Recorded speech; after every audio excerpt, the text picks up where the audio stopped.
I opened the envelope, and there it was, a letter from the bank stating approval for a loan I had never applied for.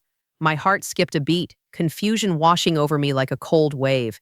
As I sat at the kitchen table still holding that letter, I couldn't help but feel the weight of its implications. My name, my signature, but a loan amount and terms I didn't recognize. The letter felt heavy as I placed it down, the paper still crisp and creased from its journey.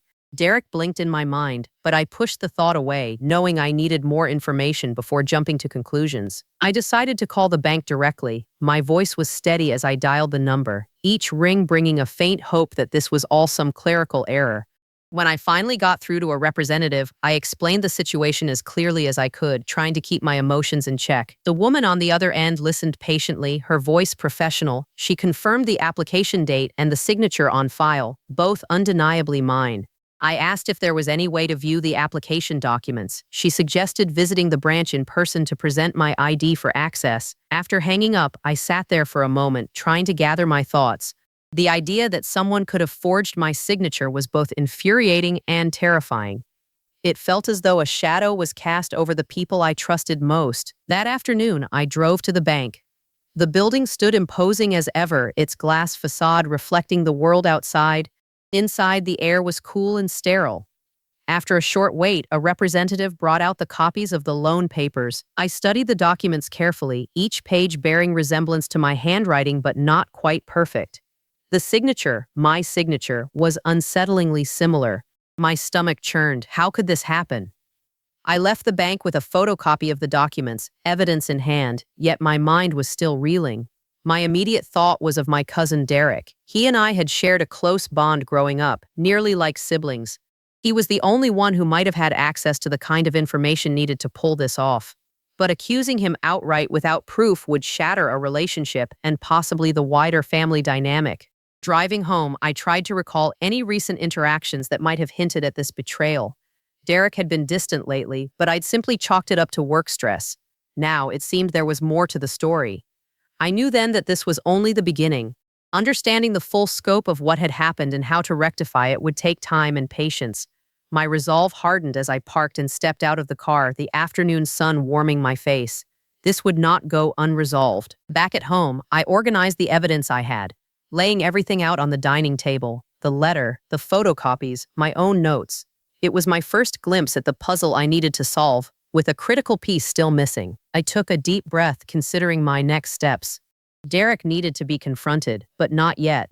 First, I'd ensure every fact was in line, every detail accounted for. I set aside any anger or hurt, focusing instead on a quiet determination to see this through. The world outside continued its normal pace, unaware of the storm brewing within me.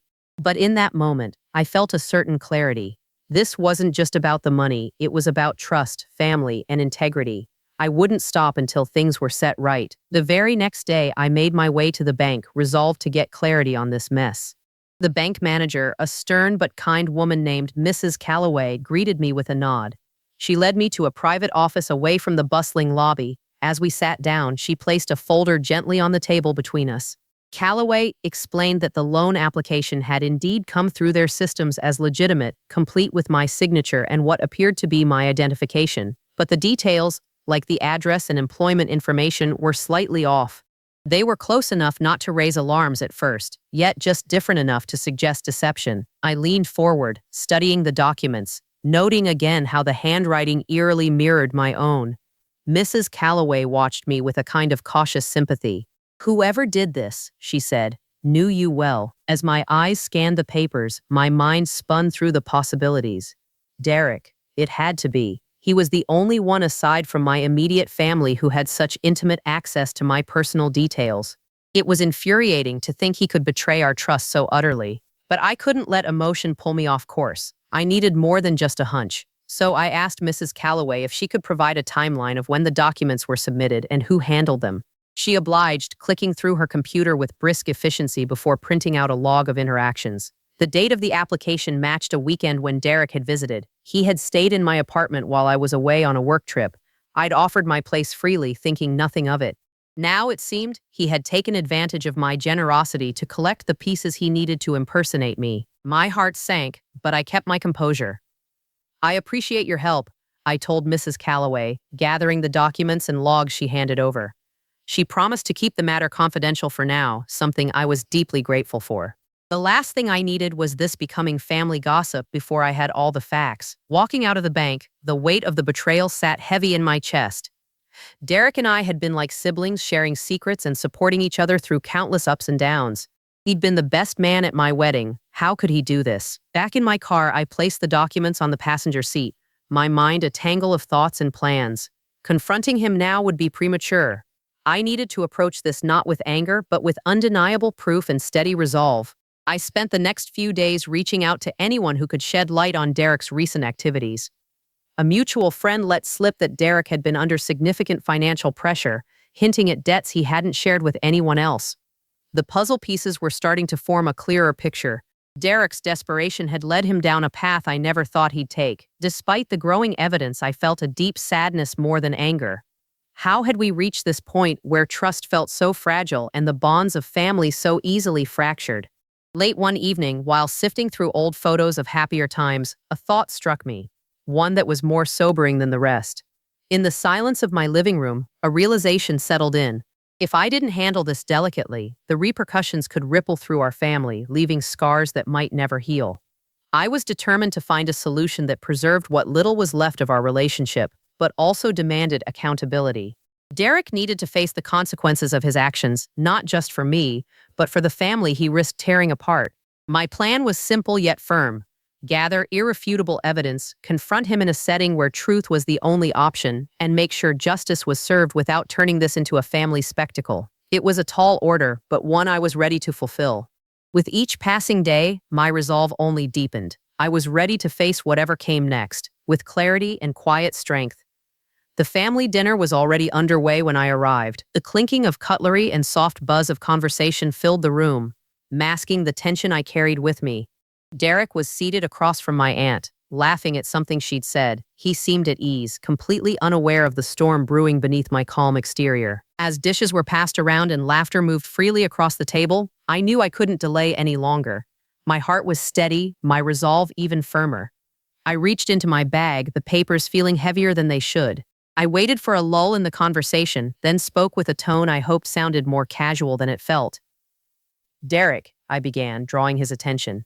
"Can we talk about something important?" The room naturally quieted, all eyes shifting to us. He gave me a curious look, still smiling, as if I had merely asked him to pass the salt.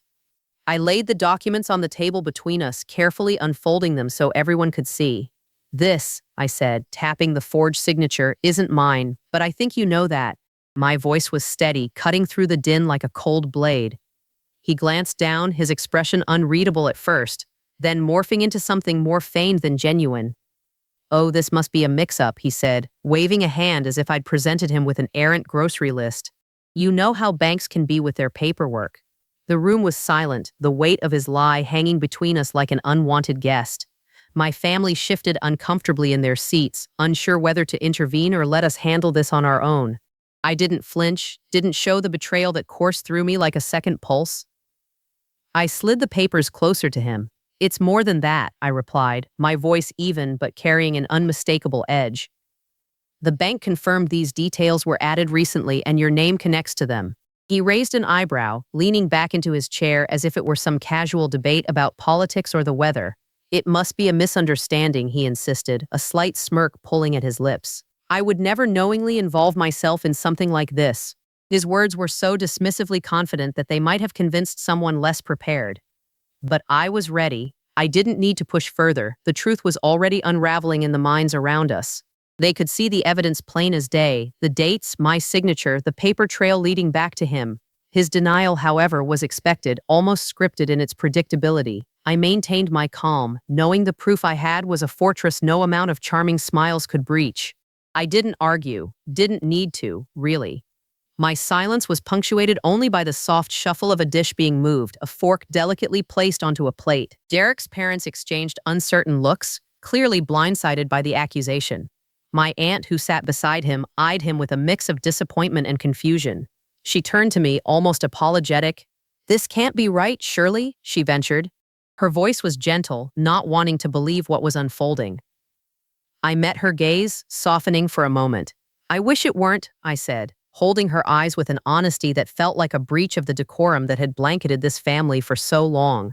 The silence that followed was thick enough to cut, but I didn't rush to fill it. Derek shifted awkwardly, the disbelief of the room now bearing down on him. His facade of aloofness cracked just slightly, visible if you knew where to look for it. I gathered the papers, each movement deliberate, not minced by the tension rippling across the table. This wasn't the end of it. I knew that, but my confrontation was just a starting point, not merely an accusation, but a declaration that this lie wouldn't go unchallenged. It didn't matter how many times he tried to dismiss it, I was prepared for whatever came next, secure in the knowledge that truth had been set in motion. Amidst the hushed whispers and furtive glances, dinner resumed, but the easy flow of conversation had been disrupted, replaced by an undercurrent of unease that wouldn't soon dissipate. Derek's laughter no longer filled the room, it seemed he too felt the chill that hung in the air. The stage was set and the curtain had only just lifted. The dinner was over, but the seed of doubt I had planted lingered in the air, refusing to dissipate. As I left, I felt Derek's eyes bore into my back, a silent challenge simmering beneath a mask of indifference. In that moment, I resolved to uncover every last thread of deception. My heart was heavy, but my resolve was unyielding. I'd do this quietly, without turning our family's unease into a spectacle. The very next morning, I drove to the bank, determined to gather the missing pieces of this unsettling puzzle. As I approached the glass doors, the irony hit me. This was the very place Derek had decided to betray me, leveraging our familial bond as his cloak. A sharp pang of betrayal stabbed my chest, but I shook it off. I was here to set things right. Inside, the hum of business continued unabated, a contrast to the tumult I felt within. I met with Mrs. Calloway, the bank manager, who was already familiar with my predicament. Her expression was professional, but I caught a flicker of empathy in her eyes. "We need to get to the bottom of this," she said, and I nodded, grateful for her cooperation. Mrs. Calloway guided me to a small side office where the bank's security footage could be accessed. As the screen flickered to life, I was cautious not to let my expectations run wild. I knew the footage might not be definitive, but any shred of evidence could help. We cross-referenced dates and times, and soon enough, there it was, a grainy video from the day of the forgery. My heart pounded as I watched Derek, dressed casually and with a confidence that made me clench my fists under the table. He appeared at ease, as if committing fraud was just another daily task. Mrs. Calloway paused the footage, zooming in on the signature pad he used. It was my name, clear as day, but the hand that signed it was not mine. "This is it," I whispered, more to myself than to Mrs. Calloway, my gaze locked on the screen. We captured stills of the footage, ensuring we had undeniable proof of his actions. Back at home, I spread the documents across my dining table, alongside the printouts of Derek's forged signature and the stills from the bank footage. This was my arsenal, carefully amassed and ready to be deployed. All the while I moved methodically, knowing that a misstep could unravel everything. My emotions were a turbulent sea, but I kept them in check, fearing Derek might sense my gathering storm. Over the next few days, I delved into the finer details of the loan paperwork. Every inconsistency, every incorrect detail validated my suspicion. Derek had been sloppy, perhaps too confident that kinship would shield him from scrutiny. I would ensure that this arrogance did not grant him impunity. I spent hours cross-referencing signatures from other documents he had signed, birthday cards, old notes, anything I could find. Each comparison reinforced the truth. Despite the mounting evidence, my encounters with Derek were marked by a strained silence. He acted as if nothing had happened, laughing and joking whenever our paths crossed at family gatherings. But I saw through it. His charm was a facade, one that I hoped would crumble under the weight of what I now possessed. With everything in place, I took one last look at the array of evidence. It was time to consult a professional, to understand how best to proceed. Leaving nothing to chance, I prepared to take the final steps toward untangling myself from the web Derek had spun. I would face him again, not with accusations, but with irrefutable proof. The moment would come where his denials would falter and the truth would stand resolute. The quiet before the storm was my ally, and I embraced it, knowing it was the calm clarity I needed to navigate the rocky road ahead. The lawyer's office was tucked on the third floor of a nondescript building downtown. As I stepped into the waiting area, I felt the weight of potential consequences settle over me. I clutched the stack of documents I had compiled, each paper a piece of Derek's deception. The receptionist smiled and gestured for me to take a seat. I nodded, sitting down with a sense of purpose that wasn't there before this whole ordeal began. A few minutes later, I was ushered into a small but well-appointed office. The lawyer, Mr. Hargrave, rose to greet me. He was a middle-aged man with kind eyes, sharp as glass when focused on an issue. We shook hands, his grip firm, as if to reassure me that I was in capable hands. I settled into a chair opposite his desk and began laying out the documents. Mr. Hargrave listened intently as I narrated the events. His face remained impassive, absorbing every detail. When I finished, there was a quiet moment. He looked at me, his gaze both sympathetic and professional. "Let's see what we have," he said, reaching for the papers. He examined each one carefully, pausing at key sections and nodding as he took notes. I watched him, feeling a strange mix of anxiety and relief. Here was someone who could transform my scattered evidence into a solid case. He leaned back in his chair, folding his hands thoughtfully. "Your evidence is compelling," he said, a slight edge of approval in his tone. "The forged signature, the bank footage, even the inconsistencies in the loan paperwork, everything points to your cousin's culpability." Hearing someone else validate my suspicions made the situation feel more real, less like a surreal nightmare. "What are my options?" I asked, needing to hear the path forward laid out clearly. Mr. Hargrave considered this, choosing his words carefully. "We have a few routes. Legal action is strong, given what you have, but mediation might be worth considering first. It could resolve things without escalating to court," he continued, explaining how mediation would allow Derek a chance to face the truth without the formalities of a courtroom. It sounded reasonable, a middle ground that wouldn't completely shatter family ties while still holding him accountable for his actions. But I couldn't shake the feeling of betrayal every time I thought of Derek's smile, pretending as if nothing was amiss. "What if he refuses to admit guilt?" I asked, my tone steadied by the lawyer's presence. I wanted to be prepared for any possible reaction from Derek, his charm or his denial. Mr. Hargrave nodded, understanding the complexity. "If mediation fails, we proceed with a lawsuit. The evidence you've gathered will stand very well in court.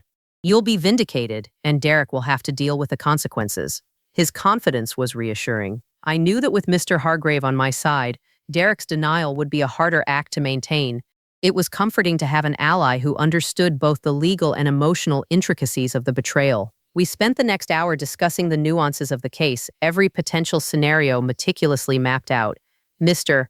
Hargrave was thorough, ensuring that I understood each step of the process. By the time I left his office, the path ahead was clearer, and for the first time in weeks, I felt a hint of calm settle over me. As I stepped out into the bustling street, I knew what I had to do. The confrontation at the family dinner had set things in motion, but the real battle lay ahead. I was ready to face it, to see it through to the end. Reflecting on it all, there was a quiet resolve in knowing I wasn't alone. Derek had underestimated the lengths I would go to protect myself. His deception was unraveling, and soon the truth would be undeniable. We gathered in the mediation room, a sterile space designed to inspire resolution. The walls were lined with framed art, their cheerful colors at odds with the tension that lingered in the air. Derek arrived with his parents, their expressions a mix of concern and disbelief. My lawyer, Mr. Hargrave, sat beside me, his presence a silent reminder of the support I had. The mediator, a woman with a calm, steady voice, welcomed everyone and explained the process. We had gathered here in hopes of avoiding court, to untangle the mess Derek had woven. I glanced at Derek, my eyes meeting his briefly, but he quickly averted his gaze. There was a tightness in my chest knowing someone I once trusted had betrayed me so completely. The session began with my lawyer presenting the case, methodically laying out the evidence. As he spoke, I watched Derek's face. His usual confidence faltered slightly, but he maintained a facade of innocence. The mediator turned to Derek, inviting him to explain his side of things. Derek cleared his throat, his voice attempting a casual tone. "This is all a misunderstanding," he said, glancing at his parents for support. "I never intended for things to get out of hand. It was just an innocent mistake, mixing up some paperwork." His words felt rehearsed, a weak attempt to gloss over the seriousness of his actions. My hands clenched beneath the table, but I remained silent, letting the evidence speak for itself. Mr. Hargrave, unruffled, presented the next piece of incontrovertible proof, the bank footage showing Derek with the documents bearing my forged signature. There was a collective intake of breath around the table. Derek's parents exchanged uneasy glances, their son's deceit laid bare before them. Derek shifted in his seat, unable to meet my gaze, his facade starting to crumble. The mediator asked if there was anything Derek wished to say in response, her tone firm yet fair. We all knew the moment of truth had come. Derek hesitated, his bravado slipping. The silence stretched, heavy with expectation, and I knew this was a crucial moment. The mediator's gaze remained unwavering, waiting for Derek's response. His parents sat in stony silence, realizing the magnitude of their son's betrayal. Finally, Derek spoke, his voice barely audible. "I didn't realize it would come to this," he muttered, the admission hanging in the air like a deflated balloon. His parents' expressions hardened, understanding now that the evidence was irrefutable. Their hope for his innocence had vanished. Mr. Hargrave leaned forward, his demeanor steady. "We came here today to find a resolution. This isn't just about repaying the debt, Derek. It's about acknowledging the harm you caused and the trust you shattered." Derek nodded slowly, a reluctant acknowledgement of his actions, regret etched on his features. I watched him closely, my heart a mix of anger and a quiet satisfaction. His admission, though mumbled, was a step towards accountability, a small victory amidst the chaos he'd created. The mediator directed us to discuss possible solutions, and Derek's parents leaned in, their expressions finally softening, hoping to find a way to make reparations. It was evident they hadn't anticipated the extent of their son's deceit, and their disappointment was palpable. The terms were laid out clearly. He would take responsibility for the loan, cover any associated costs, and issue a formal apology both to me and to the bank. I kept my silence as Derek reluctantly agreed to the conditions, each word a reluctant surrender. As the session drew to a close, I felt a wave of relief mixed with an inevitable sadness. Derek's actions had fractured our family in ways that extended beyond financial implications. We were left to pick up the pieces of trust that once held us together. The mediator concluded the session, her voice a soothing balm in the aftermath of confrontation. We had reached an agreement, saving us from the need to escalate matters further. Derek's parents nodded at me, gratitude mingled with an apology they couldn't fully articulate. Yet, I knew the path to healing would be a long one. As we left the room, I felt the weight of the ordeal ease slightly. There was a sense of justice, knowing Derek couldn't escape the consequences. His parents' silent understanding was small comfort, but it was something. The hallway was quiet as I walked out with Mr. Hargrave. We had taken a significant step forward. The truth was undeniable now, and Derek's web of lies was unraveling. I knew this wasn't the end, but it was a beginning, a chance to rebuild and reclaim the parts of my life he'd tried to taint. There was a certain strength in confronting betrayal face to face and walking away with my integrity intact. Derek would have to deal with what he had done, but I had taken control of my own narrative, ensuring that justice would not be denied. As the door closed behind us, I couldn't help but feel a sense of quiet triumph. The truth was now in the open, a stark reminder that deception, no matter how cleverly concealed, eventually comes to light. Mr. Hargrave and I stepped into the conference room, the air heavy with the tension of unspoken truths. Derek was already there, his parents by his side, their faces taut with a mix of hope and dread. The mediator sat at the head of the table, her presence a calm anchor amidst the storm we were about to face. It felt like the room was holding its breath as the session began. Derek sat across from me, his eyes darting between the table and his parents. His demeanor was a blend of arrogance and false contrition. I could see the facade slipping, his bravado faltering beneath the weight of undeniable evidence. I remained as we laid out the facts, the pieces of a puzzle that formed a clear picture. We started with the bank footage. The mediator asked Derek if he recognized himself in the video. He avoided eye contact, his voice barely a whisper. It could be anyone. But everyone knew it wasn't anyone. It was him, plain as day. We moved on to the signatures, the blatant forgery that echoed my own handwriting. Derek's parents exchanged glances, a silent conversation only they understood. Their earlier disbelief had turned into a painful resignation. Mrs. Hargrave presented the evidence with a clarity that allowed no room for ambiguity. Derek finally looked up, his face an unreadable mask. "Do you deny this is your doing, Derek?" the mediator asked, her voice but gentle. Derek hesitated, the silence stretching between us. My heart thudded as I waited for his response. I wanted to believe he would own up, that some part of him felt remorse, but his initial words were, "I never meant for it to go this far." It wasn't an admission of guilt, but rather an admission of circumstance. His parents looked at him, disappointment carving lines deeper into their features. I felt an involuntary, at the revelation, the truth finally spoken out loud. I kept my expression, refusing to reflect the hurt that wanted to surface. "This needs to be resolved," I stated, my tone. There was no anger now, just a insistence that we set things right. Derek's nod was barely perceptible, a reluctant acknowledgement of the inevitable. The mediator guided us through the next steps, the legal obligations Derek would have to fulfill. His parents listened, their nods, echoes of the understanding we'd reached in silence. I knew they were crushed by their son's betrayal as much as I was by his audacity. As the session wrapped up, Derek's posture shifted, shoulders slumping.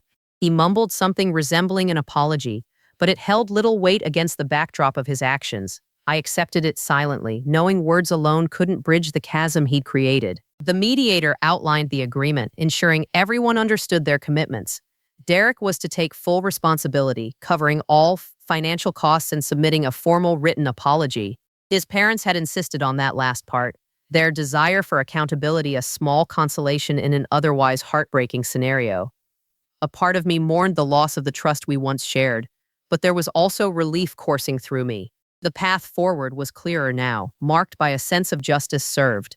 Derek's admission, though late, meant we could begin to repair the damage he'd caused. We filed out of the room, the echoes of the session still lingering.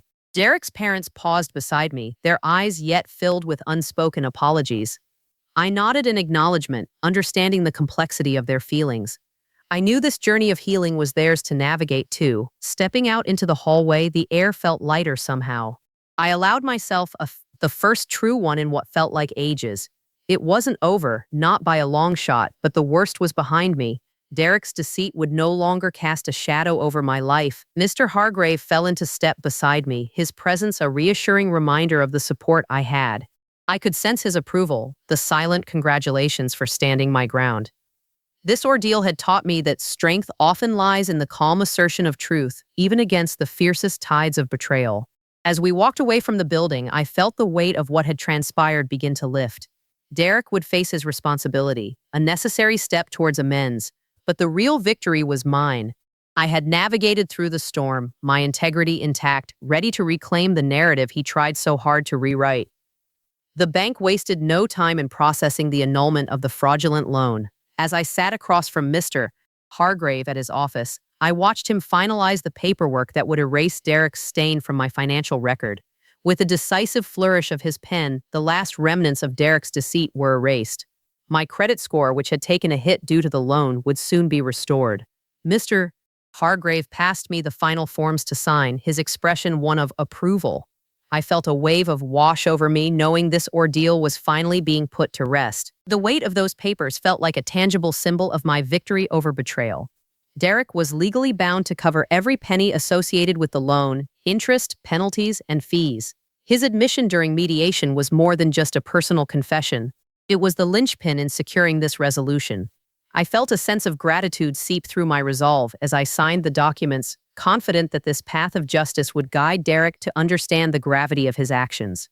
Days passed, and Derek's formal letter of apology arrived in the mail.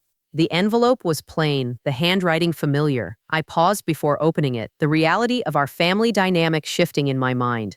Inside, Derek's words conveyed remorse, acknowledging the pain he had caused and outlining his plans to make amends. It was a step, albeit a small one, towards repairing the rift between us, a crack now mended with the slow, cautious hands of time and accountability. With the loan canceled and justice served, my financial standing was restored, and along with it, the integrity of my family's name. This victory, though quiet and uncelebrated, was significant. It was a lesson that truth, when held up to the light, becomes unassailable. Derek's parents, too, continued to reach out, their attempts to rebuild trust sincere. I met with them at a local cafe one morning. Their earnest apologies and promises to support my efforts in any way they could were comforting, like the gentle warmth of the sun after a stormy night. Even in betrayal's wake, there could be growth and understanding.